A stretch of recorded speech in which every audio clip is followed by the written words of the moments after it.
Started. I've mentioned the term open water a couple of times. Let's define it before we go on. So I want you to raise your hand and tell me, what is the open water for you? Let me hear something.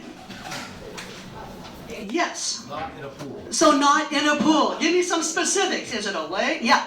No hair and Band-Aids. No hair and Band-Aids? Yeah.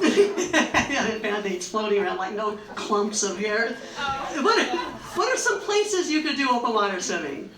Alki Beach. All right! Okay, where else? Lake Washington. Lake Washington. Rivers. Rivers. Ponds? Green Lake. Green Lake? Lake Union? Lake Union? And let's think, not just locally, how about quarries? I once swam in a quarry that was filled with water. Yes, it was outside Detroit, and yes, I did see a car down at the bottom of the water. Open water swimming is outside. Everyone want to just say, yeah, that's what it is. Raise your hand if you have swum outside. Everyone in this room is an open water swimmer then. It doesn't matter how long you've swum, if you swum outside, you are an open water swimmer, so welcome. As we get started, I have some thank yous, and a huge thank you goes to C&P Coffee. Let's give them a round of applause. Thank you so much for allowing us to be here tonight. I also would like to thank our AV volunteers. There's Pete over here, there's Kate here, and there's Rebecca here. They have put together the slideshow, our live streaming to around the world. People around the world are watching us right now on this live stream, and we will replay this and post it as we go along. And also, our two volunteers who are getting you to fill out your raffle. Please stand, Denise and Lori. Just say hi to folks. If you need anything, just ask them. They're the greatest volunteers possible. One special thank you I have is for Stuart Johnston, so I'd like him to come up here right now. Yay, Stuart! Woo! And the reason I wanted to thank him, if it weren't for him, we probably wouldn't have been able to hold this here in West Seattle. I really appreciate everything that you've done for us, and I'd really like him to just say a few words. Would you mind? All right. Okay, like most of you know me, but I'm Stuart, and Gila asked if I would say a few words about how I started open water swimming, because she was the main person involved in it.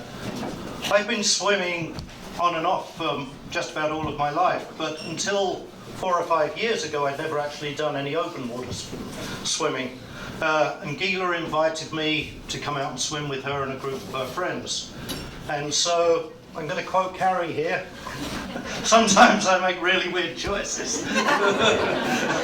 And off I went to Golden Gardens. And the first person I saw there was Sam Day. And Sam swam by with a brick in each hand, which was kind of my first clue that this was not normal swimming. But 5 years later, I swim at Alki, Lake Washington, and anywhere else I can swim. And it's because of people like you, and I love being around all of you. It's not just the swimming's great, but it's the camaraderie of being around all of you. And so, the point I'm trying to make is, if you've got friends, family, co-workers who show some interest, but they say, oh, I'm too old, or I've never done that before, please encourage them to come down, be it with one of Gila's swims or just down to Alki, because it's fantastic, as you all know. Thank you. Give him a round of applause. Thank you, Stuart. So, you didn't come to hear us talk, you came to hear the panel. So let me give you kind of an overview of what to expect. The first thing I'm going to ask people to do on the panel is to quickly introduce themselves, starting here with Melissa, talk a little bit about her epic swim of 2016. Same question for everyone on the panel. So name, epic swim, how long, conditions, and really importantly, why. We'll start with that. Then I'll get do you want to grab the microphone? I was going to say I'll get the microphone back, but I will still have the microphone. We've gathered questions from dozens of swimmers and people who are interested in swimming in the open water. I'll ask some of those questions. Those may very well be the questions that you want to know. And after that, we're going to open it up around 8:15 to the audience for your questions. At around 8:30, we'll have a raffle, so make sure, wave your hand around, get those, make sure that you filled out a raffle thing, because we have some small but very practical gear for open water swimmers that we're very eager to raffle out by the end of the evening. And because CNP needs us to get out of here by 8:45, we're going to respect that and try to get out by then. So first, quickie introductions, just boing, boing, boing, boing, and then I'm going to ask a few more questions. One more round of applause for our panel. Yay!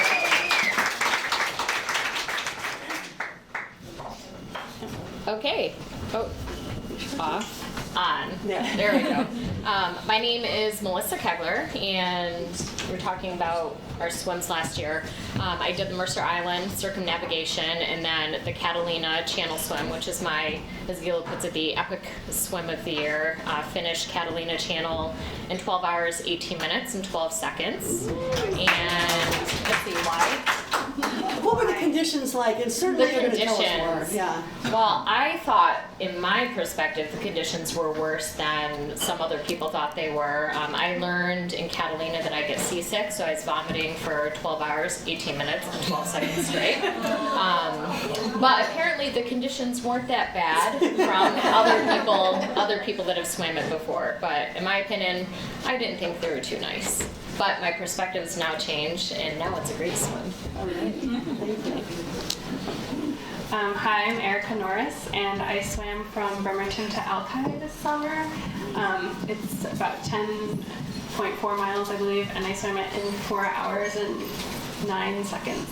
Oh, yeah. Woo! And Scott would like me to say that was the record for the swim. And the conditions, it was gorgeous. The water was between 60 and 56, I believe. Yeah, it was just absolutely beautiful. And I decided to swim it because I had, many of you know my boyfriend, who's a really well-established marathon swimmer, and I did a lot of swims with him the summer before, and so he suggested I try this swim, and it was really great. So, hi. Thank you.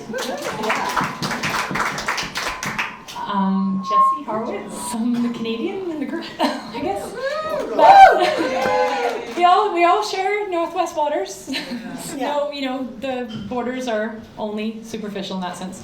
But yeah, so I was the third female, I guess, to swim across the Georgia Strait last June. And I did it I did a 30.5 kilometer route, because you probably know the Georgia Strait has different widths. And I did it from the mainland to the island in 11 hours and 20 minutes. I do not know the seconds. Yeah, so that was my thing. My conditions were really good, and I was blessed, like non-religious blessed, beyond belief. The power of the ocean can have amazing impact on people, and it wasn't long enough for me. I know that, so. But actually, I had some rough swims in the past, and I was very fortunate for my conditions. I don't think the wind ever got above 5 knots, and it got actually better as the day went on. But I've had some rough ones. I already knew I was going to be very seasick, and I actually managed to only throw up once on hour 6, like I do like clockwork. But I got over it really quick, and yeah, I was very lucky. A few jellyfish stings, this and that, but I was very, very lucky, and I learned that maybe over preparations may be a good thing. So yeah. Thank you. I'm Wendy Vandy Sample. In August, I swam around Maury Island, which is about 14.2 miles, and it took me about 7 hours and 23 minutes and some change. Water was probably 60-ish at the start, maybe mid-60s on average once I got into the harbor. And it was pretty nice to start, and the middle 2 hours got really windy. And then when we turned into the harbor and I had the tailwind, it was all worth it. We had incoming tide actually, and Scott jumped in with me, and we stopped for a feed stop, and Andrew goes, "You're still going 1 knot, just sitting there." That's what I was hoping for. And I wanted to do that swim because I train in the harbor out there all the time, and I turned 50 last year, so I wanted to do something to prove to myself that I still had it. I wanted to do something that I would feel proud of, and so that's why I did that. Great. Well, thank you. So, big 3 questions. The first question is, what enthralls, and I'd like each of you to respond to this, what enthralls you the most about open water swimming? Melissa. Whoa. Is the other one? Are we good? Good. So I think this is a really interesting question as I was talking to Gila. I think what excites me about open water swimming really varies depending on which body of water I'm swimming in. It changes. That one instead. Okay, go ahead. It changes race to race or event for me. So for example, if I'm, I have a much different experience swimming in Lake Sammamish than I do at Alki Beach, than I do in, Catalina, or my vacation. I'll make everybody jealous. We went to Puerto Rico last week in 81-degree water, sunshine, soft sand. But every experience for me is different, and the one thing for me that links all the swims is when you're under the water, it's pure silence. You don't hear anything. And for me, the noise pollution in cities and work all day, the radio in the car really gets to me after a while. So to have those brief moments of pure silence where there's nothing underwater but you and whatever sea creatures are swimming underneath you, it's just pure heaven for me. I love being by myself in the water, and there's something about also being by yourself. And I'll take winter swimming in Lake Sammamish, for example, where I train year round. There's something about having an area like the size of Lake Sammamish or somewhere else where you're out in the middle of the lake, you're by yourself, there's no boaters, usually no other swimmers in January, but who knows, we got some crazy people here. And you have that entire lake to yourself. It's your lake, and nobody else has it, and nobody else is enjoying it at that moment that you are, and you're the only person in that body of water. And I think there's something really, really special about that. I'm gonna change my answer here. Okay. I find swimming to be very meditative for me. It gets me out of my head. I'm a constant overthinker, and it's just something about floating in the water is so relaxing and just wonderful. And compared to a swimming pool where I swim a lot in pools as well, and there's something competitive about that, but when I swim outside, it's about being where I am, and so that's what I really like about it. Yeah.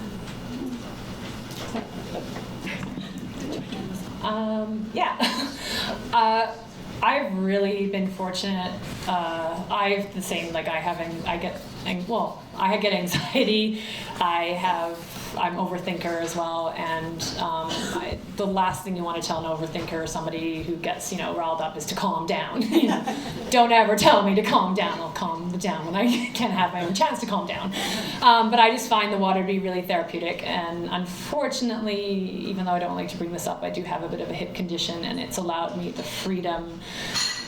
I can swim longer than I can walk right now, and it's not like what I have right now can be fixed by operations, whatever the case may be, but it gives me such a sense of freedom that, and I have so many, Vancouver, there's so many areas I can swim in, it's unreal. Like I keep looking at the water going, what about that, what about that, what about that? There's endless possibilities, but it's the fact that if I go off Jericho Beach near my place and I get past the docks, I see the whole city. And like what Melissa was saying, it's mine. And especially in the spring and in the fall, it's all mine. These are where boaters normally go and everything. I get the whole city to myself. And I grew up just down the road from there, and I never discovered it. I feel it's like a secret 50 to 100 meters offshore that nobody else understands. Like other people in Vancouver and other people do it. And I'm like, I want to share my secret with the world to show how amazing and how therapeutic it can be. as well as a sense of accomplishment and fighting your demons in your head and sorting things out and dealing with trying to solve the world's problems when you're out there, even though that never happens, but it may, you never know. But that's what I love about it. And I get seals and everything. There's so much possibilities, I believe. Part of me wants to share it with the world, part of me wants to keep it to myself. In combination with all the swimmers I've met around the world, and I've trained in Europe a few times, and meeting everybody here. There is a community of people here, and I think that that's really important for it as well. But you really get to be by yourself as well at the same time, so I think that's very magical, as cheesy as that might sound. So I was the kid who, when we got somewhere with water, my mom would say, don't get in the water, and I'd already been in the water. And it was all about, going, I grew up in Issaquah, going to Lake Sammamish and getting out of bounds and just going somewhere swimming. And so I love being outside and, we call them wild kingdom moments when I'm swimming along and all of a sudden I look and there's a seal right there.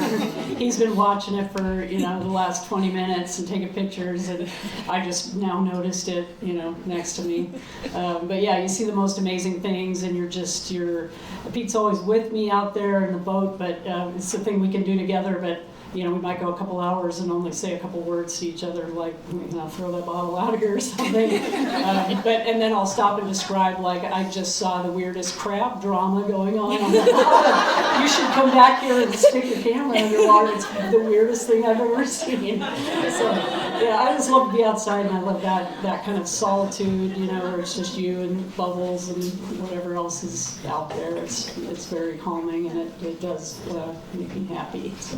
Yeah, that's great. You can really see the joy reflected on each of these swimmers' faces as they speak. I wanted to give a little bit of background. In 2013, we held an open water epic swim panel. Scott will remember that since he was on it. And we were desperate to find female swimmers. At that point, in 2013, we did not know, potentially there weren't as many as there are now, women who had actually accomplished the unimaginable feats that these 4 women have. With that in mind, I'm very proud to be here and with this panel. I'd like you to tell us about what makes you most proud. I know some of you struggle with the word proud, but what makes you most proud about, especially this epic swim you did in 2016?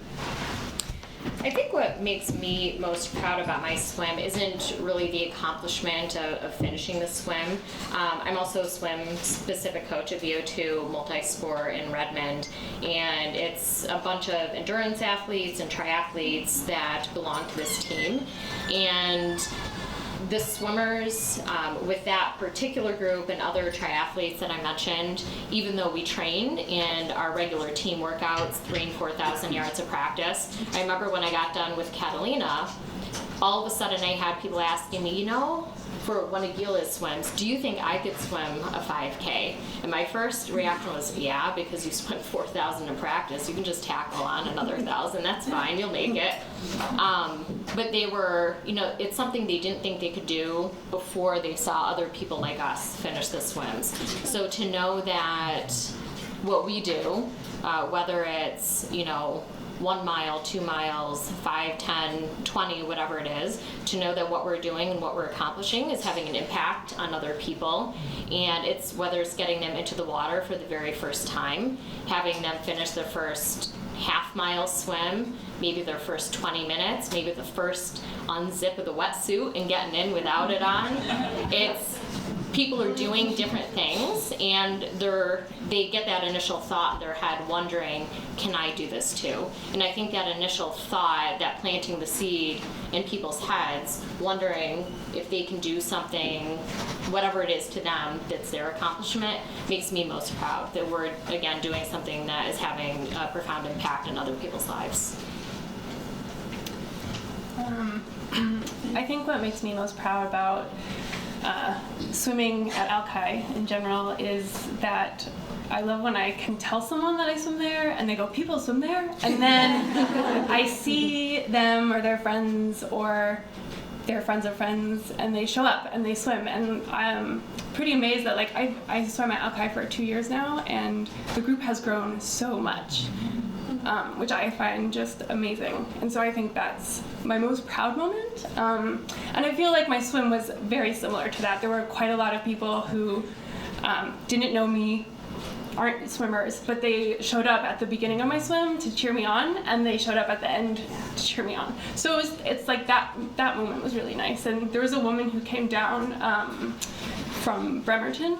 She's the wife of the newspaper printer, and she just wanted to take a photo with me, and it was just great that like I could inspire someone. Yeah, that's great. Oh yeah, sorry. Yeah, I don't have a lot of people I swim with. I mean, there's a lot of wetsuit swimmers in Vancouver, and there's a few non-wetsuit swimmers, and I don't really swim even with triathletes anymore because they think I'm nuts. But I might go out and spot some of them this summer, so you never know. I hope to inspire people eventually and to convince them that they will not die of cold. But I know that there's a lot of people I know there's a few people who have tried in the past in Vancouver and it's fallen, opposite to what they wanted. So I kind of stay to myself in that sense, and I just want to lead by example more than anything. But I guess what's most proud is, even though it's probably the opposite way around, is I train with my dad all the time in the summer, or spring, summer, fall, until I can last. And it's, I know he's already proud of me, but it's nice to know that like I can prove myself to him that I've tried things, failed at them, and that this is something I actually can do, and I can do it half decently. So that brings pride to our very small family of adventurers, but it's more the fact that I can apply something that's so adventurous and crazy and put it in the water because I can, and I still don't know why more people don't do it, because it's beautiful and we're so lucky to live where we live. But that's what makes me most proud. I really wish we could show the Northwest in its beauty, but also use the water and to its advantages, and hopefully inspire more people. I would love to inspire more people to do it more than anything. That's my hope for the future. So a few years ago, I went on as a crew member on Andrew's swim from Tacoma to Fauntleroy, and I was really inspired by that. I was like, yeah, I think this is something I want to do. So I started talking about swimming around Maury Island, and then last year Andrew said, "So you've been talking about swimming around Maury Island? Are you going to get off your butt and actually do it this year?" I was challenged. I was like, yes, I just turned 50 and I need to do something else. So I guess what I feel proudest about, I wanted to pick something that would be really challenging for me, because I've been swimming most of my life. I swam competitively as a kid and took some time off in my teens and 20s and came back to it more than 20 years ago, and I've been doing tons of open water races, 1 mile, 2 miles, 3 miles, 6 miles, whatever. But I wanted to do something that was a lot harder than that. And so all the preparation that it took, I got some really good advice, especially from a few people who are probably in this room. And then everything went perfectly. And thank you to my crew also, who several of them are in this room. You there. Yeah, everything went perfectly, and so all the preparation and training that I did, and then putting my trust in my crew, and I never thought, oh, I'm not going to make it. I never thought, oh, I'm too cold. I didn't have any fears the whole time. There were, the middle couple hours were hard, but I never felt afraid that I was going to fail. And I had actually picked that because I thought, well, here's something I could fail at, and so it's a risk, to do something you're going to fail at. So I was really proud when I got out on the beach that, I set out a training plan, I followed it, I prepared, I had great people with me to help me, and everything went well. And they get as much credit as I do, I think, because you can't do this alone when it comes to a big marathon swim. Yeah. Thank you very much. I'm just going to throw this out to anyone who wants to pick it up, and I'm sure many people in the audience are asking this question. When you first started swimming open water, try to think back the very first couple of times you did it, how did you get over your nervousness about getting into the open water? Anyone could take that one. Well, I know for me, the first time I went open water swimming, now granted I grew up in the water, but the first time I went, we'll use Alki for an example, because that was it it was a different body of water. It's not at your grandma's house and, you know, off the dock. It's actual water where there's things in there. And there's, you know, there's creatures in there, there's waves, it's very cold. And honestly, the peer pressure did it for me. If everybody else is going in, I guess I should go in too. I don't want to look like, you know, the wuss sitting on shore that can't stick her feet in for 2 minutes. And I remember the first time I went in, it was for maybe 5 minutes in a wetsuit, so it wasn't, you know, you see, you know, Erica and I out at Alki, we're in our 2 pieces, and it appears that we're warm, and I think that's a big misconception too. That, oh, they're swimming out there for so long, it's January, I don't know how they stay warm. And we're not warm, it's freezing, we're shivering for, you know, a long time after that. But it's the peer pressure in a good way of getting in, and, you know, nobody forces you to get in and stay in for a long time. I love our group at Alki because you can be in for 30 seconds or you can be in for 30 minutes or 3 hours, and everybody is supportive of everybody, and you can be in a wetsuit or not in a wetsuit, take it off halfway through, you know, whatever you want. It's the people that make you get in, because there's been many days where, you know, I'm training, and I don't know, maybe a day like a month ago, I didn't feel like getting in, and nobody was around, and I just said, I'm not going to get in today. So the people make me get in each time. How about some of the rest of you? How did you get over your initial fears or nervousness? Well, when I was a little kid, I'd go in the water, and I was never really afraid because I was a very confident swimmer. But my first official open water swim was when I was 10, and our swim team had organized it, and we jumped off a boat in Lake Sammamish and swam up the slough to Marymore, and it was full of milfoil, which I hated. Yeah. And I was so grossed out the whole way I swam breaststroke with my head out of the water. The whole time I was probably the most annoying 10-year-old, you know, kid at that point. But what I would tell you if you're nervous, something you do every day, or most of you probably do every day, getting in a car and driving, is just infinitely more dangerous than going for an open water swim. So when you hear the Jaws music, just turn the volume down and keep swimming, because your drive home will be far more dangerous than your open water swim, as long as you're taking precautions to swim with a buddy and, you know, not do anything radically stupid. Anybody else want to address that one? Only because I had this is not my first fear, but it was, I don't know how I even got to where I am today, because when I started, I mean, I've been swimming since I was a kid. I did synchronized swimming, so I was used to being tossed upside down, blah, blah, blah. But going to swim track over in Mallorca 2.5 years ago, when I was still in a wetsuit, I didn't even know much about non-wetsuit open water swimming, and experiencing the worst seasickness, and I don't know if it was vertigo or something. It was, the demons hit me so hard. And we had already been talking about in this camp about demons and things, and it was the worst I think I've ever felt in my whole life. And in a way, I was glad I was by myself. It was just me. It wasn't like somebody else. You know, people were around me, but it was the fact that I was there 2.5 years ago, and I thought, they kept saying, just fight your demons, and I was like, really, like, this was so hard. And honestly, it was only a training swim before the Georgia Strait that I got it just as bad. And the fact that I know how, I can't control my emotions, but I know how to work through them. This whole open water experience has really taught me a lot of that.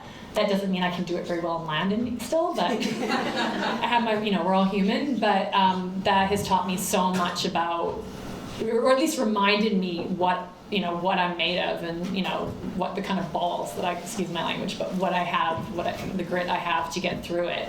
And yeah, I never thought I could ever feel like I was drowning or dying, and I have, but you get over it and you move on, and the experiences are not forever.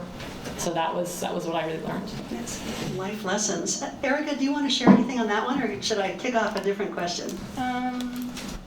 I guess I'll just talk really quick about it. So I started open water swimming actually at the Serpentine in England, and it's not a very scary place to learn to swim in open water. But a few weeks after I had started swimming there, they invited me to do a relay across the English Channel. And we had decided to go to Dover to do our qualifying swim. And in the car, in the back seat of the car with somebody else on my relay, and the people in front had already swum there at Dover before. And they were like, oh, well, it's not bad unless you see these waves going over the Dover wall. And I was like, okay. And so we turned the corner and these giant waves. And everyone in the car was like, oh my gosh, we've never seen waves that big before. And I was like, what did I just get myself into? It was really a little frightening at first to see those. But then when I got there and there was several other people from my relay, but like everyone basically who was going to swim the English Channel that summer was there. And like Melissa said, it's about the people, and you get in, and we decided not to swim as wide from wall to wall. We swam a shorter distance back and forth. But we did our qualifying swim, and it was fine. But it was definitely like that reaction at first. I was like, oh my gosh. But yeah, because the other people were there, and I knew that these people had done it, and they're okay, so I'll be fine. Yeah, that's great. I'm going to take some questions from the audience fairly soon, but a question that people always ask is, how do you deal with the cold? So all of you have touched on that a little bit, but can you give us a little more information? Numbness, the claw, maybe you even want to talk about that. How do you deal with cramping, with cold, with all the discomforts that open water swimming can actually bring? Anyone? I guess Yeah, I'll start. I don't really know if you can deal with the claw before it happens. Maybe we should define it. Yeah, What is so it? The claw is when you're swimming in cold water and your hand gets so cold that you can't put your fingers together to pull properly. So you end up like basically it becomes like a claw.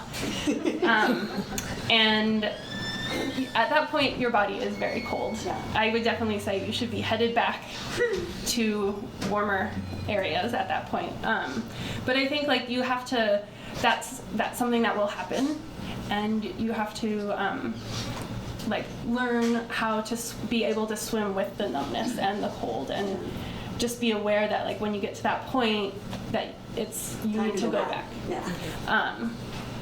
And I think that's really how I deal with it most of the time. I don't know. How about some other folks? I usually check in with myself, like, and I try to define like how deep am I cold? You know, is my insides cold? No, my insides are good. It's just my skin that hurts. Yeah. Or oh, it's starting now. My fat is cold. Yeah. You know? But I keep checking in. You know, and it's annoying. Like when you're cold, it keeps like trying to go to the front of your attention, and you have to concentrate on other things. But yeah, that's when I start. Sometimes and it can scare you sometimes when you're really cold and you're like, oh, am I too cold? Am I really in danger and not noticing it? But I try to check in and go, no, I'm only cold, this deep, and my innards are still good. So I think I'm okay. But I think that's sort of how I deal with that fear, because it does come up, and when you're going a longer distance and you've gone before, you're like, well, how long can I hold that off? And again, good preparation, training for it, being well hydrated, and keeping your blood sugar up, because if your blood sugar drops, a temperature you could normally be really comfortable in can get you really cold in a shorter amount of time. So you have to take care of yourself, be prepared, but a lot of it is mental and keeping track of what's going on with yourself.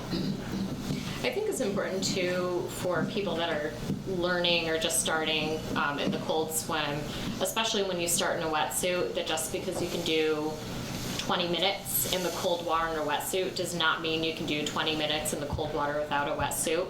And when people see, other people swimming longer distances in the cold and they don't get out and shiver, some people think that you're impermeable to the cold and that you can go forever and you don't have a breaking point, and you don't have that point where you hit the wall and you just take a sharp turn. And everybody has that point. It takes shorter for some people, it takes longer time for some people, but to think that you'll get to the point where you can swim forever and the cold's not going to affect you is wrong. It's something you really, really need to be aware of, that even the best cold water swimmers in the world, they have a breaking point with it, and to build up to that gradually, as a lot of us did, and just doing a little bit of at a time rather than pushing your limits too much too soon is really important, and donuts help. Donuts really help. Go ahead, Jesse. Just because this is the way I see the ocean, is that for me the cold comes and it goes, and there's, I don't know, in our bay we get warm currents and cold currents, and it's not forever. My fingers will go into the claw and then they'll release a bit. That's what happens to me, and happened to me in Spain as well, and I still have a lot of more experiences to know, but I know that it's not forever. And I've thought I've hit my breaking point, and then I get a warm current, and then things just start to level off again, and then I know I can push myself just that much further. But the ocean comes as 6-hour tides. Nothing is forever. You know, you see a seal 1 minute, it'll be, and you don't know if you see in the next seal the next minute. You know, that kind of thing. So when it comes to coldness, even seasickness, it's not going to last forever. But at the same time, I think what Melissa brought up about safety is super important. I've been very fortunate enough because, or sometimes I'll just think about when's the next hot feed coming, you know? And that can bring everything back together again. So you have to know yourself as well as you can, and be around people that can trust to keep an eye on you as well. Because I think safety is really important, but I think there's really safe ways to push yourself. At least that's what I've experienced. I think that's really true. Anyone who's read Diana Nyad's book remembers that she said she got hypothermia when the water temperature was 80 degrees, and that happens because it's lower than your body temperature. So the issue of cold is something that we all deal with regularly. Lynn Cox, I remember what she said. She said she checks in very much like what you've heard her here. Is my core cold, or is it just my skin, like Wendy was saying?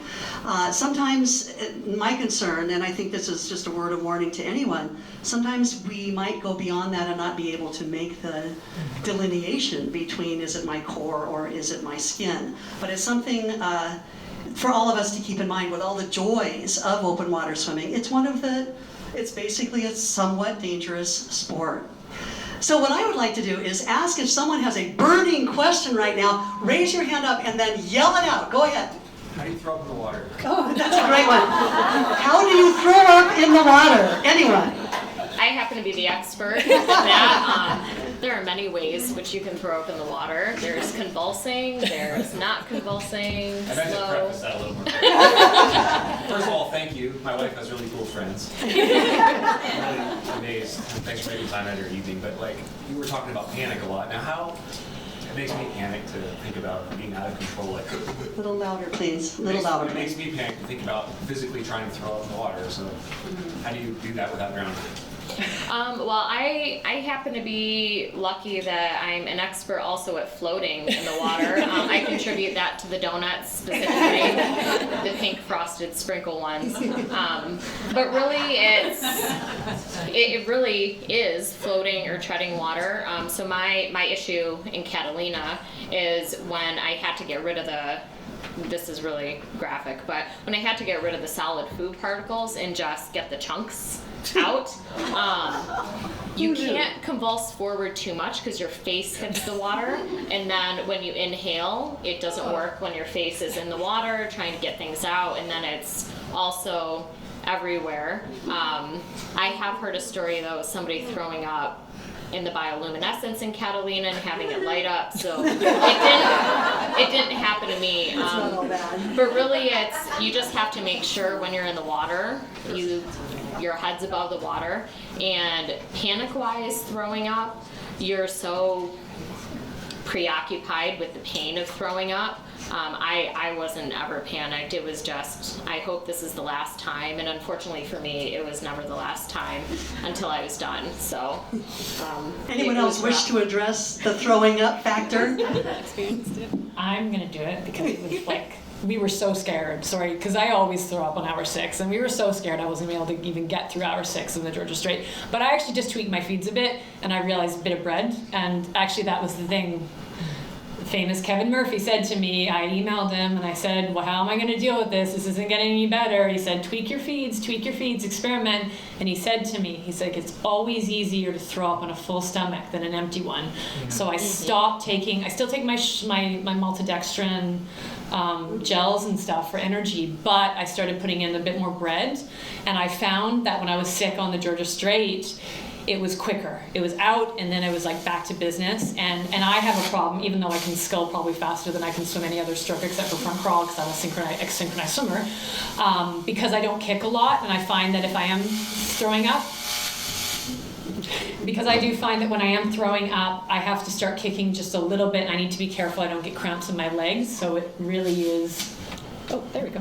It really is more about trying to keep the orientation. But I think the world's falling apart. My dad's like, oh, you were fine. And I was like, really? Because it felt like I was convulsing. But for me, yeah, a little less sugar, the convulsing was not so bad. So for me, that was just a personal thing, but that's something I just figured out on my own, and that was because I go out a lot. So here's an opposite side of throwing up, which sounds really dramatic, exciting, horrible. How do you deal with the boredom for a really long swim? Do any of you get bored? I'll answer that. Only in the pool. I get bored a lot, and I spend a lot of time thinking, just like thinking. Sometimes I ponder the size of the universe, and sometimes I actually spend quite a lot of time. I would probably say more than half of my time focusing on my stroke technique. When I feel like I'm flailing, or if I'm swimming into the current or whatever, I really drill down, and I think about how my hand is moving through the water. Do I feel the water going by my thigh as I press my hand down? And all sorts of important things for me to be efficient in the water. And that's how I deal with the boredom until I see a seal. And then no more boredom. Yeah. Do they swim alongside you, or do they? So the question is, do the seals swim alongside you? Can somebody address that? Yes. They do. They're curious and they. The seals are very curious. The sea lions are not so much. But the seals will swim beside you. Sometimes you'll see them swim underneath you. They'll like pop up, and it's really fun. It's also a little terrifying at first. Yeah. Sometimes you don't know if it's a sea lion or a seal or whatever, but it's really great. Anyone else? The seals also tailgate you. And if you run face first into a jellyfish and do an abrupt stop, they can bump into your But yeah, it's a surprise, like you're swimming along and all of a sudden you see it right there by you. One time I thought I had a friend over on my left and she'd actually dropped off, and I could still feel the wake of her swimming over there. And I looked over at her and it was Oscar, the seal, not her. So I was like, oh, hi. So I know in this audience we have people who have never potentially swum for more than 3 or 4 minutes, as well as extremely seasoned people who have swum many of the oceans of the world. So this question is for those who want to know a little bit more, that you're more of a beginner. What is the essential equipment for open water swimming? A swimsuit. What is that? A swimsuit? Neon, please wear neon, only because I live in a city, there's a lot of wetsuit swimmers, and I work at a place on the water where boats are involved, that's all I'll say. But boaters really think you look like a seal if you are not wearing a neon cap, and especially if you're in a wetsuit, they think you're a seal, so they think you're gonna go down and you're gonna be okay. But I mean, I don't really know Seattle swimming that well, but for safety reasons, neon cap, please, and the beloved Swim Buddy, which now there's so many companies making the flotation devices. You have an array of companies that have them out in the air, and please always wear that, because I've had so many boaters say, well, we can see you. At least we can see you. You're being safe. You're a little nuts, you're crazy, you go out too long, you almost ran you over, but we can see you. Can you please describe what you mean by a Swim Buddy, a device? Oops. Flotation device, or even, God, I've even used like a dry bag, something with air that is neon in color that you can put around your waist or tail behind you to a certain degree that makes you look more like a piece of neon as opposed to not, and that because that stays on the surface of the water at all times. So if you go on for some reason, it's not a life-saving device by any stretch, but if for some reason you go under, it's going to be on top, invisible. If something happens or a wave goes over you, the swim buddy will always be on the surface. Or I'm sure people could probably even use life jacket. I mean, there's always something you could have with you if you don't want to spend the money to go and buy some sort of device that is a flotation device that's attached to your body at all times, if that's accurate enough. How about talking a little bit about the difference between skin swimming and swimming in a wetsuit?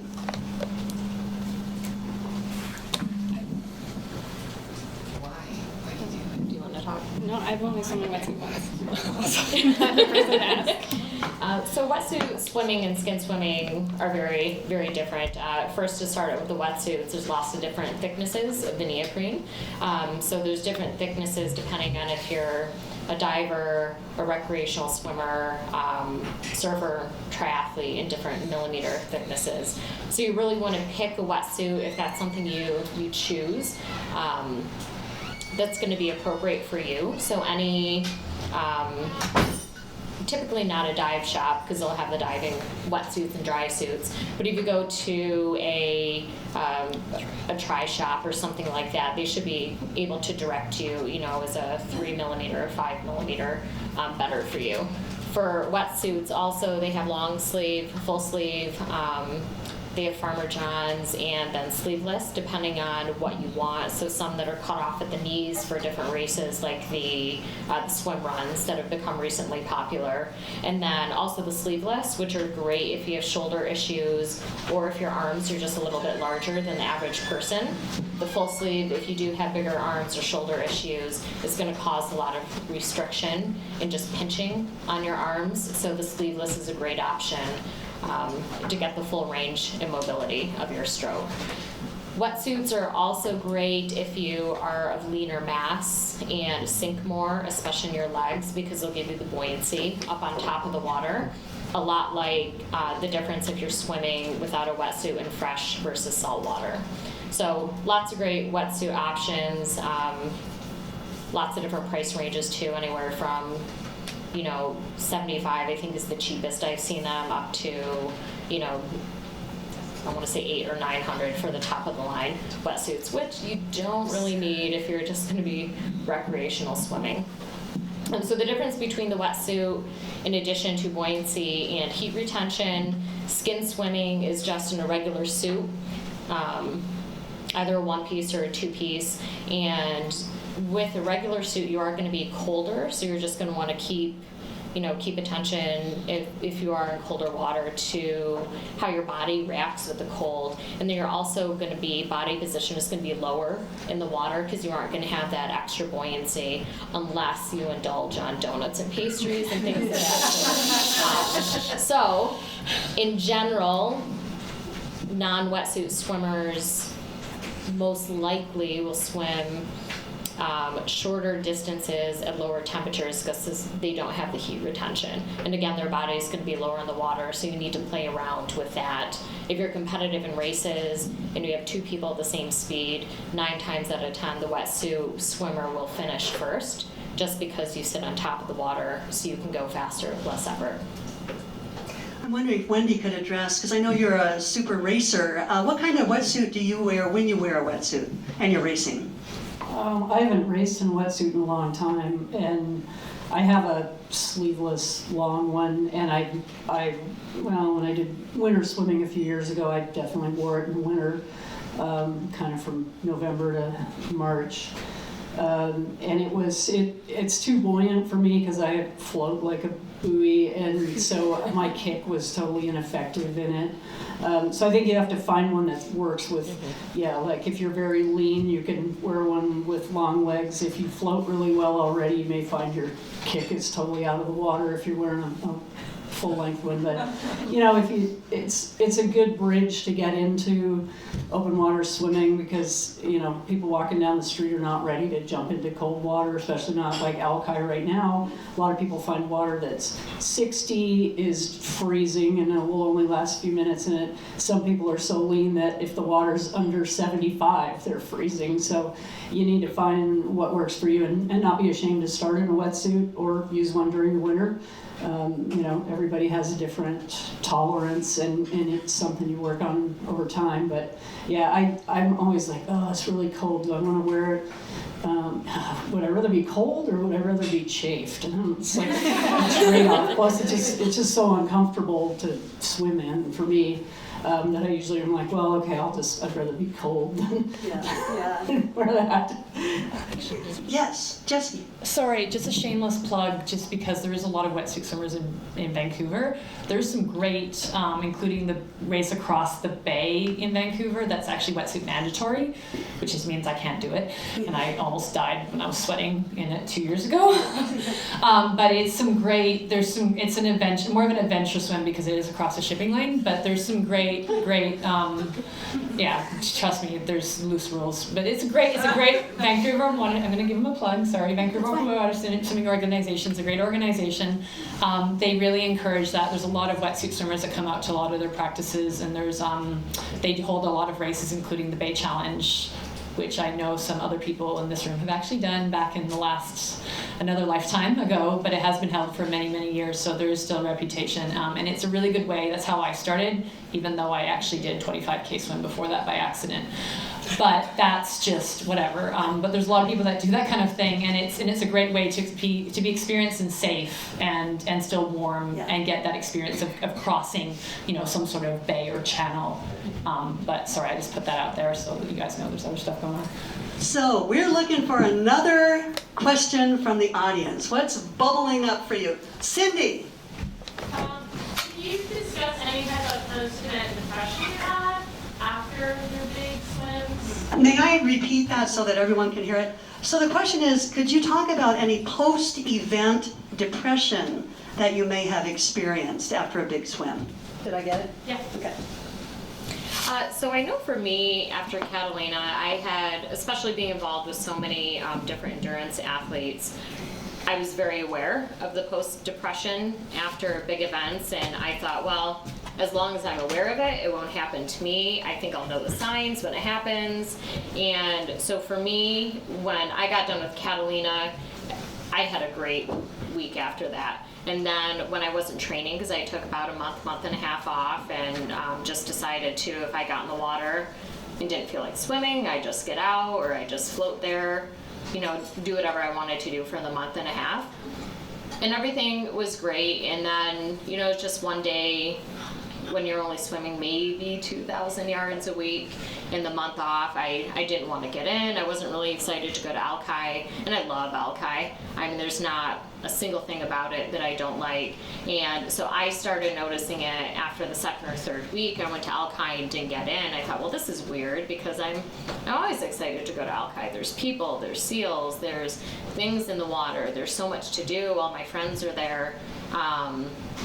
And so I started really thinking about, I wonder if this is that post-race depression. But I thought, no, because I'm aware of it, so it's probably not it. It's probably I'm just in a funk, and this isn't it. And then I started noticing all my, favorite foods. I love ice cream, and I didn't really want to eat the ice cream anymore. And I wasn't excited about the donuts, and work was getting frustrating, which, work is frustrating, but it was getting uber frustrating for me. And just things in general weren't as happy and positive as they usually are. So I talked to my coach about it, and he said, oh yeah, everybody goes through this. You're probably having post-race depression. And I thought, oh, so this is what this is. And some people get really depressed, where they're just super, super down on life. And then other people, like me, I just found out I wasn't enjoying things as I normally was, and I wasn't enjoying the same things. I was eating salads, which never happens for me, because I was starting to get worried, like maybe I should be eating salads. I don't know, and that. Whoa. And as silly as that sounds, like salads are not in my regular daily diet, and so that was a sign for me that this is weird. And I'm starting to be more cognizant of how much crap I'm eating, and it was different for me. And then other people are on the opposite end where they start eating bad food and things not like that. So I think it's knowing your daily routine. And when you see a change and getting off of that, really sitting down and thinking, could this be post-race depression, and figuring out how to get over that. And for me to get over it was just to let it take its course. So I tried to, do more fun swimming things, or, eat my favorite foods and, find the joy in things. And for me, it just didn't work. I just had to let it run its course. And then one day, I remember I woke up and it was sunny in Seattle in the fall, and I felt excited to go to Alki, and that was the beginning of getting out of it. Would somebody else like to address that too? Well, this has just been a topic on Marathon Swimmers Forum that's been under discussion this week, and I've swam like the whole open water season, as many races as I can for a bunch of years, and it's usually like 20 or more. And last year I was able to extend my season into October by going to a race series in Texas. And yeah, so usually at the end of the season I'm like, oh, there's no more of that to work for. And then I just, I don't want to work very hard in the pool. And I was fortunate that my big swim was in August, so I still had some more swimming to do after that. And this year my big swim is in about a month, so then I have the whole season to try to survive after that. But I think, like last year, we had a bunch of remodeling to do on the house, and so I had a project after this season that I was like taping and painting and just busy on the weekends doing something, because you've spent all this time and energy training for something, and then you don't have that something anymore, and you're like, what am I going to do with myself? Normally I'd be swimming for 3 hours today. Well, I'm just going to sit here and watch TV and be depressed. So I think it's good to have something else to do, something in mind before that. They're like, at the end of this season, I want to spend some more time volunteering with an animal rescue, so I have something in mind, like another activity other than swimming that can take up my time, and so you can catch up on things that swimming didn't allow you to do. And maybe for some people that helps, maybe for some people it doesn't. Yeah. Anybody else? Erica? So I find for me that like right after my swim, I was like, I don't want to swim. I don't want to be in a pool for at least 2 weeks. Like that's just how I have to do it. I have to like cut myself off. And then I do very similar to what Wendy does is like I really like yoga, so I also do yoga. And when I'm swimming so much, it's really hard for me to do the yoga. So instead, I was like, I'm not going to be in a pool. I'm just going to focus on like yoga for a month and swim slowly. And then that helps me because it gives me the space from the swim that I need to like relax and recover and not feel burnt out from my race. Pretty much what everyone else is saying, but the thing, I had. Well, the day after the Georgia Strait, I was back at home right away, and then I went back in the ocean. I was like, still buzzed, and then I was like seasick again. I was like, okay, no, this is enough. Let's get out. Yeah. Let's not going to do a full 1.5 kilometer lap of the kids loop just for glory fun. But I unfortunately did tweak my shoulders a couple weeks after my swim, helping out another swimmer in a kayak, which I should have never been in, 15 knot winds. Because just because you can swim in it doesn't mean you can kayak in it. That's basically what I've learned. Yeah. But because of my hip and because of the lack of mobility I have on land sometimes, it really hit me. It hit me pretty hard. But I've been through. I don't mind admitting that I do live with depression, and a lot of us do. We don't always talk about it, but. You just try and keep other things to keep you busy and stuff like that. But what I've learned is, I think having a plan, or at least having a backup plan, is always not a bad idea. You don't always have to use that plan, but if you have something in the back of your head, almost like Pandora's box, and open it if you need to, but in a positive way. Yeah. Because it can hit you pretty hard, and we're so goal focused and event focused that you don't know what hit you. So thank you for that question. Who else has a question? I'm going to go right here to Jeff. Yeah, so have any of you experienced overuse injuries, and what have you done as a result? Overuse injuries. Erica? I guess, I definitely have had shoulder problems before. My biggest overuse injuries from running, where I gave myself shin splints or stress fractures in both my legs at the same time. So Yes, I have a problem where I probably do too much swimming all the time. So for me, that is why, like, when after my swim, I was like, I want to take a break because I want to make sure that I'm giving my body the ability to recover. Others? And I've had shoulder tendonitis in my left shoulder, and usually those things can go back to your technique. So I went back, Pete went to the pool with me, and I was working on breathing on my left side because I knew if I wanted to swim longer distances, my stroke needed to be more symmetrical. And getting feedback from him, it was kind of hard. It like almost hurt my feelings a couple times because I was like, "Did that look better?" And he was like, "No." So if you're having like a one side shoulder problem, have somebody who's not going to hurt your feelings, like a coach, somebody that's neutral, that's not your partner, look at your stroke and help you work on that, because normally it's something to do with your technique that's causing it. And the more I worked on it, it went away.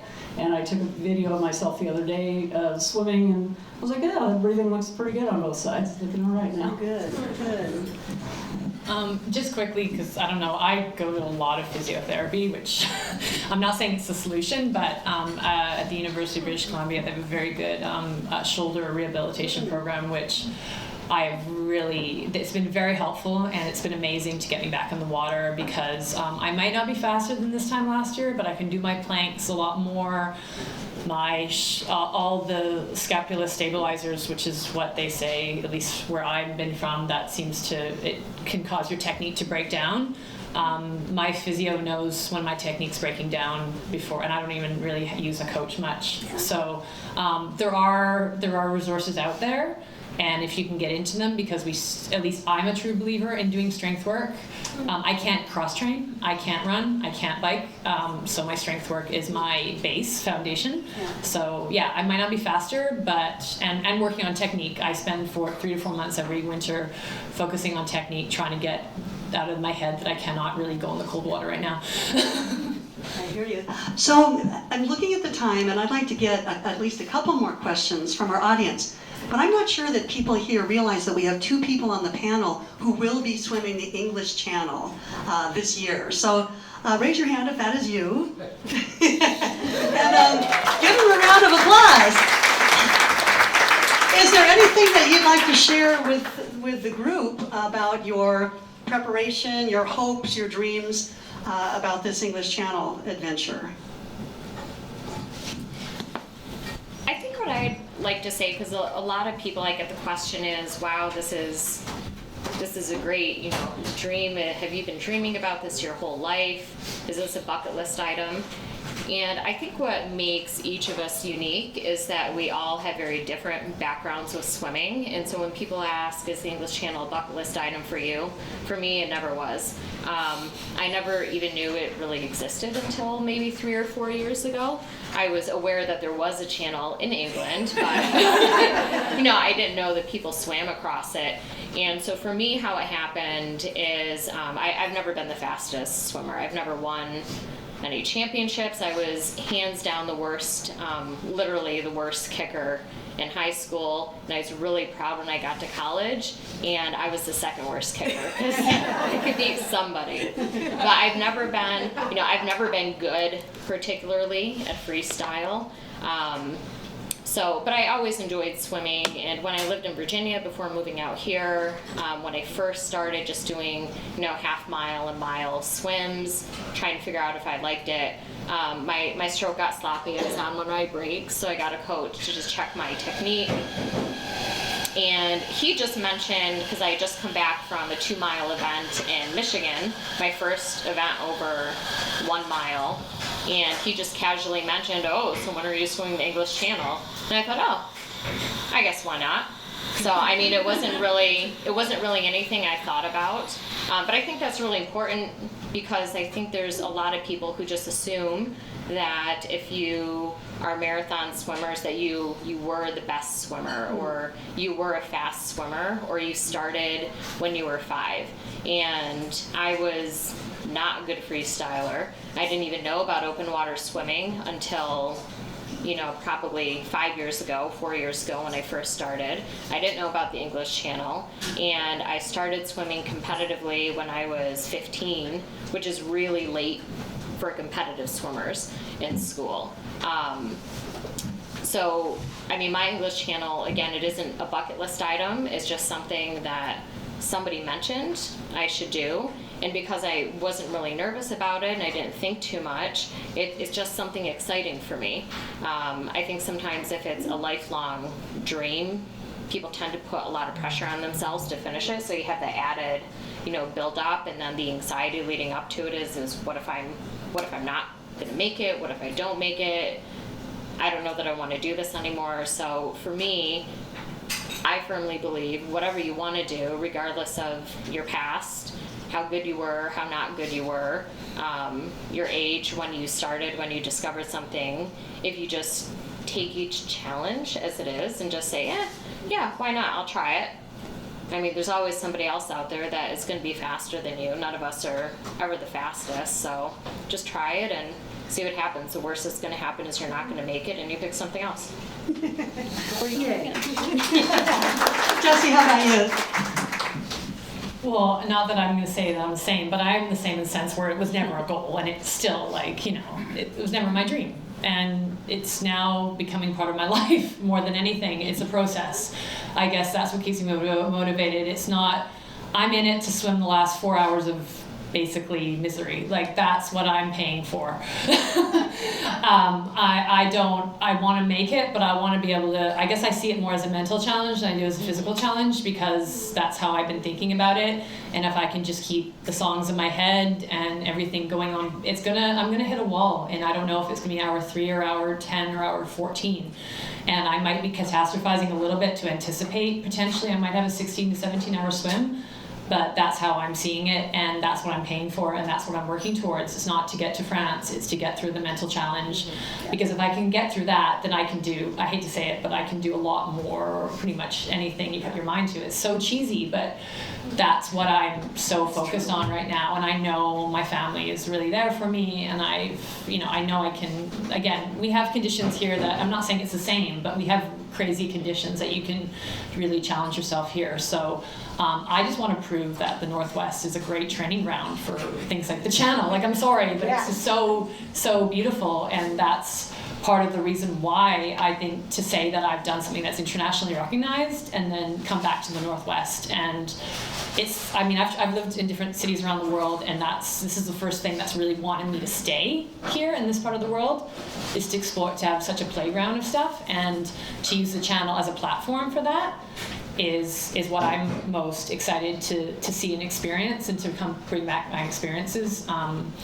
But you don't have to swim the Channel. There's so many other swims you can do, but that's my personal journey.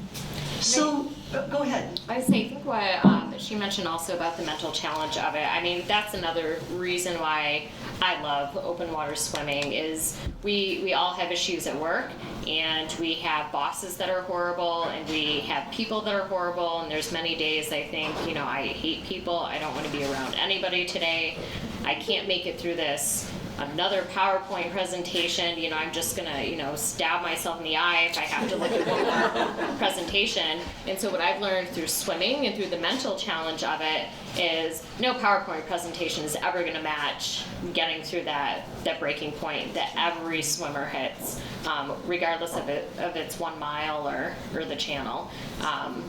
So doing things like swimming the Channel and doing these other swims, knowing that I can get through that mental things, makes my spreadsheets not so bad, and makes my data analysis not so bad. So when I have somebody that's on my back at work about stuff, I'll think, well, that's fine, but it's not like swim the Channel. So it makes life easier too, knowing that you can get through the mental hump of these things.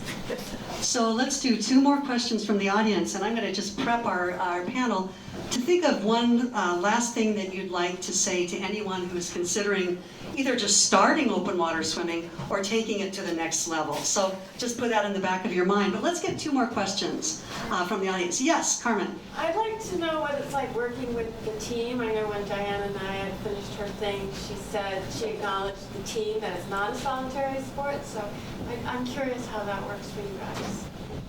Go ahead, Jessie. Oh, no, there is no I in open water swimming. It's all about your crew. I mean, I hate to say this, but I'm being sad because my dad's not here. He wanted to come, but I swim for us. I don't just swim for me because I think that is, I mean, I'm being selfish to do these swims anyways, but it really is about the community. That's why I came down here, because I do wish there was more of us in Vancouver that promoted this beautiful, beautiful sport.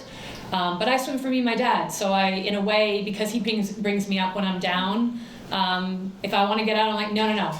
All the people, and I even said this on an article I wrote about my swim, you have people that are supporting you, that's another reason to stay in. You know, if you can just suck it up a little bit longer, your team, I swim for me and my dad and my family, not just for me, and that's what gets me going, so, yeah. I see Wendy nodding too. Can you add to that? Yeah, I thought all these people are out for a whole day on a boat just for me, and I was more afraid of disappointing them than myself. But you know, it is like you have to trust these people. You know, Pete I train with all the time. Scott was my observer and my cheerleader. Scott's the best cheerleader. He's like laying on the boat. And Erica was on the boat. Andrew was an amazing pilot, and my mom was there to sort of take care of my food and all that stuff. And yeah, I was like, their energy, it was amazing. Like, I'd never had that sensation of that much energy all devoted to my success. And so you need to pick people that you trust, and they're in at 100% to help you. And then, you know, I think that extra energy helps carry you through when it's difficult. I think hour 5 or so, 5.5, Scott hopped in with me for a while. And it was so nice to have a friendly face like 10 feet away in the water at that point, because it was, you know, the sun was going down, and it was, you know, I was getting really hungry. I was thinking about burritos and stuff. Scott's over there like cracking jokes when we stopped to have some food. And yeah, it's just, it's an amazing thing, and it's a team sport. Yeah. Erica? Yes, Scott is the best cheerleader ever. He was also on my swim, and it's just the people on the boat are there to support you, but they're also like, when you're swimming, you have no idea what's going on. So they're your eyes, your ears, they're guiding you, because when you swim, in my swim there are a lot of turns, but like sometimes it's like in the channel you won't see the end. Right, so you're looking and you don't know where the end is, and you have to just keep swimming into what looks like the end of the world. And it is like a very big comfort to have them there for you, just as like your cheerleader, and to keep you going. And if you're going through a hard time, they can crack jokes with you, ask you questions. It's just a great support and comfort as a swimmer. Thank you. I think too, another important aspect of having your crew and just people supporting you is if you don't make it, they're even more critical sometimes than, you know, if they are there supporting you, because no swimmer, no athlete ever goes through life accomplishing every single goal, and every single marathon swimmer will fail at some point in time at something. You know, if you don't, you know, I firmly believe if you achieve everything that you've set out to do, then, you know, maybe you're not dreaming high enough for you, or maybe you're not pushing your limits high enough. The reason why we do this, again, as we all mentioned, is there's that aspect of failing. And I think failing, not that you want to fail, but failing is a really important aspect of self-learning, and learning about yourself as a person, as a swimmer, as an athlete, and to have that support crew there with you when you do fail. Because again, I firmly believe it will happen to everybody at some point in time. It's extremely important to have them pick you up and get you through that period when you don't think, you know, maybe you deserve, you know, the failure, or, you know, whatever mental issues you're going through at the time. They're the ones that help get you through that as well. Thank you so much.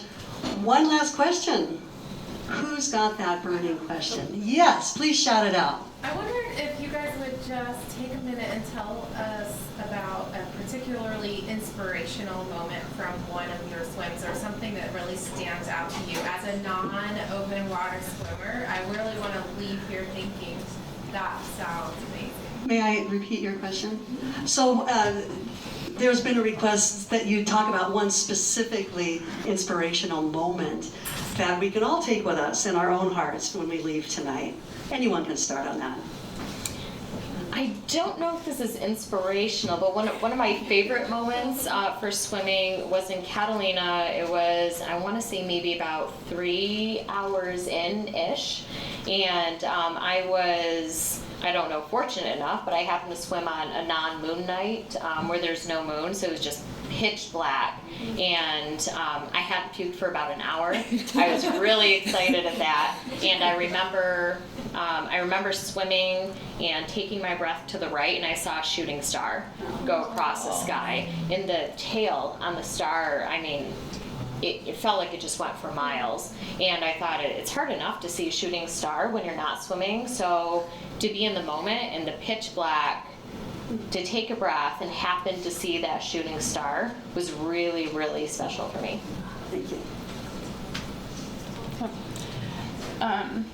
I think for me, like I mentioned earlier, I was really proud of the fact that there were so many people who came out to watch my swim, and really inspired when I started my swim and these kayakers would kayak next to me. The random people that I've never met would kayak next to me because they wanted to be part of the swim. That was like a really nice feeling. Yeah. And then also when I finished my swim, like my friends from Alki all came down and they were like in the water, and they came, and Jerome, who is not here, but he's this giant guy, he's like 7 feet tall, he was like my sight. I was like, I know who that is. So, sorry.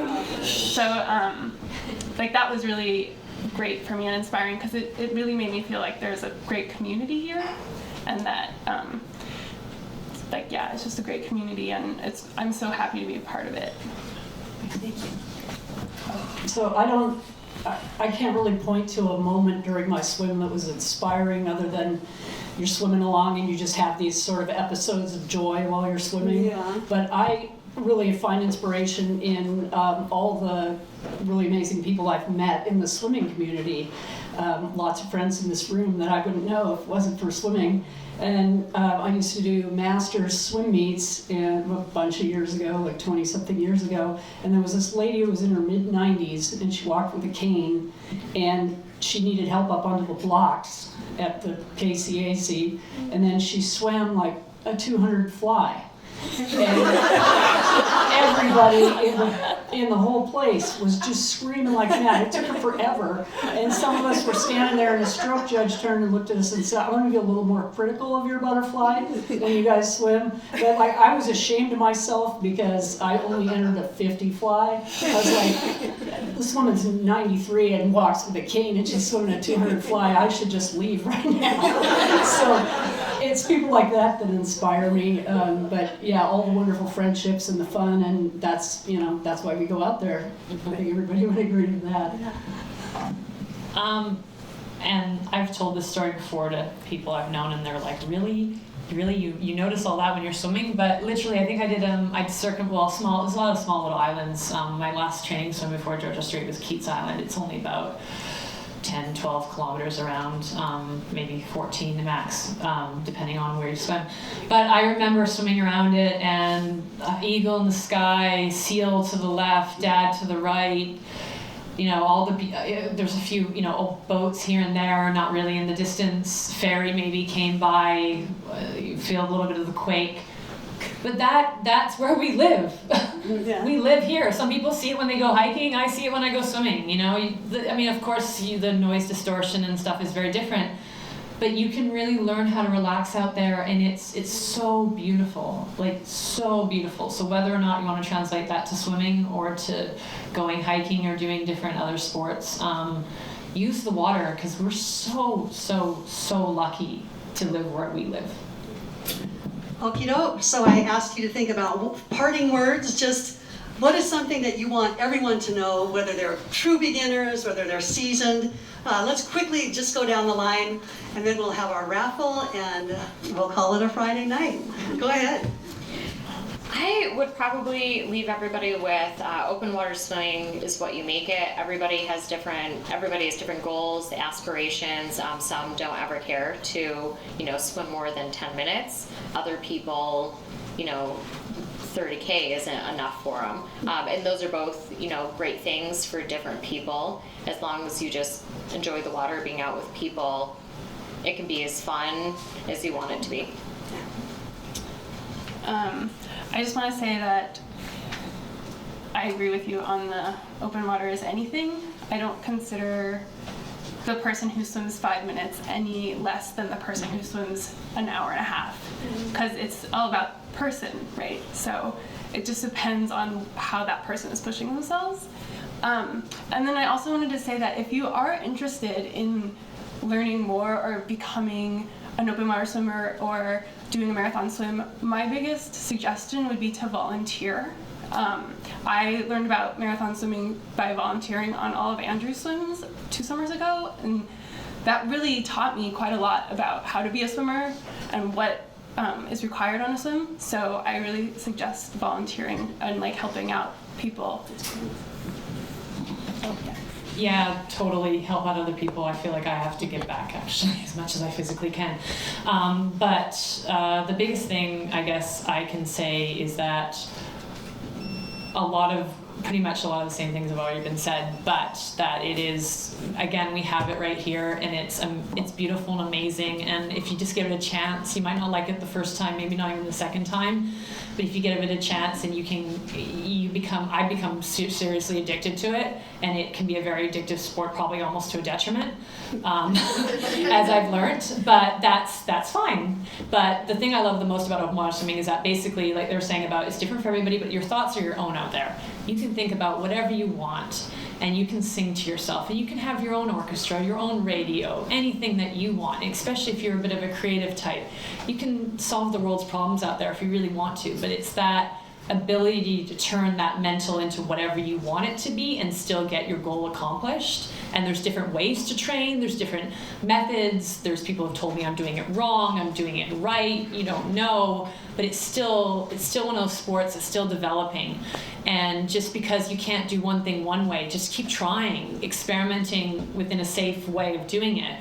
Because that's how I got to where I am. I never would have thought I could even do even a hint of what I did, but I just kept trying over and over and over again because people told me there's not just one solution or one way to do it. There's multiple ways out there. There's a lot of information out there, so it can be confusing to filter through it as well. Yeah, so try to have fun. That's the number one thing. Seek out other people if you need help. I manage Coleman Pool during the summer, so come down and if you need help. And I have a Odyssey coming up in about a month called SCAR. It's a 4-day, 40-ish mile event in Arizona, and I became interested in it when I heard about it because the scenery is amazing.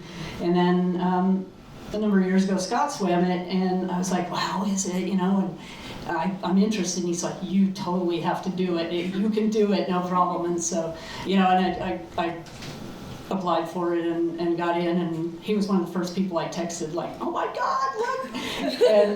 And the thing he said is like, don't even worry about the swimming, just have fun.